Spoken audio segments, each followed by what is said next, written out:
చందుకి, వల్లికి పెళ్లి జరిపించి రామరాజు ఫ్యామిలీ వాళ్ళ ఇంటికి తీసుకొని వస్తూ ఉంటారు. ఇంతలో అక్కడ ఉన్న వాళ్ళందరూ కలిసి వాళ్ళిద్దరికీ హారతినైతే ఇస్తూ ఉంటారు. పదండి పదండి ఇక కుడి కాళ్ళు ముందు పెట్టి ఇంట్లోపలికి పదండి అని చెప్పేసి అయితే వేదవతి అంటూ ఉంటుంది. ఆ మాటలు వినగానే అక్కడ ఉన్న చందు, వల్లి వాళ్ళు అయితే కుడికాళ్ళు ముందు పెట్టి ఇంట్లోపలికి వెళ్ళబోతూ ఉంటారు. ఇంతలో అక్కడ ఉన్న రామరాజు కూతురు మాత్రం ఆగండి ఆగండి, అలా ఎలా వచ్చేస్తారు మీరు లోపలికి, మీ ఇద్దరు ఒకరి పేరులో ఒకరు చెప్తేనే రండి లోపలికి అని చెప్పేసి అయితే అంటూ ఉంటుంది. ఆ మాటలు వినగానే అక్కడ ఉన్న చందు, వల్లి వాళ్ళు అయితే చాలా సిగ్గుపడిపోతూ ఉంటారు.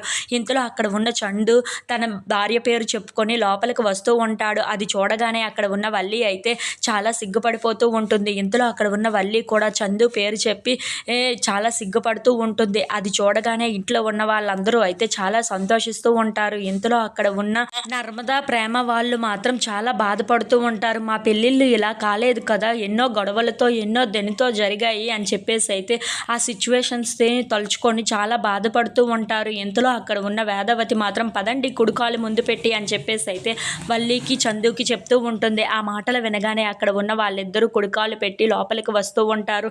ఇంతలో అక్కడ ఉన్న వల్లి దేవుడి దగ్గరికి వెళ్ళి దీపాన్ని అయితే పెడుతూ ఉంటుంది.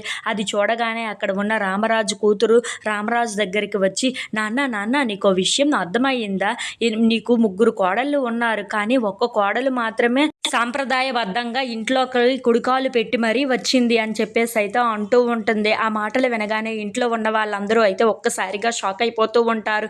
ఇంతలో అక్కడ ఉన్న నర్మదా, ప్రేమ వాళ్ళు మాత్రం ఆ మాటలు వినగానే చాలా బాధపడుతూ ఒకరినొకరు చూసుకుంటూ ఉంటారు. ఇంతలో అక్కడ ఉన్న వేదవతి అయితే వాళ్ళిద్దరిని చూసి చాలా బాధపడుతూ ఉంటుంది. If you like this video please like, share and subscribe.